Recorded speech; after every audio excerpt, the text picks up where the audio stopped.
Hello' everyone, কি কৰি আছে আপোনালোকে? এই গছটো চিনি পাইছেনে? গছটো হৈছে ভেদাইলতাৰ গছ। আমাৰ শৰীৰৰ কাৰণে খুব উপকাৰী। এইটোৰ আঞ্জা খাই খুব ভাল লাগে, মাছেৰে আঞ্জা খাই। আপোনালোকে বাৰু খায়নে ইয়াৰে আঞ্জা? জনাবচোন মোক, খায়নে নাখায় আপোনালোকে? আমাৰ অসমীয়া মানুহবিলাকে অৱশ্যে এই আঞ্জাটো সকলোৱে জানে আৰু খায়ো, আৰু আমিও খাওঁ। ইয়াৰে উপকাৰিতা বহুত।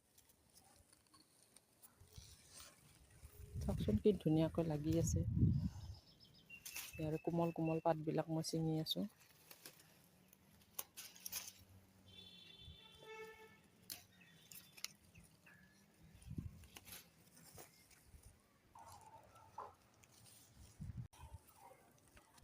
এয়া নৰসিংহৰ গছ।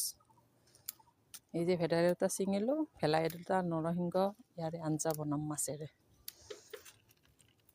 চিনি পাইছেনে নাই আপোনালোকে গছডাল? এয়া মই ছিঙি ল'লোঁ নৰসিংহৰ পাত। এতিয়া ধুনীয়াকৈ কোমল কোমল পাত ওলাইছে আৰু ছিঙিবৰ কাৰণে খুব ভাল হৈছে।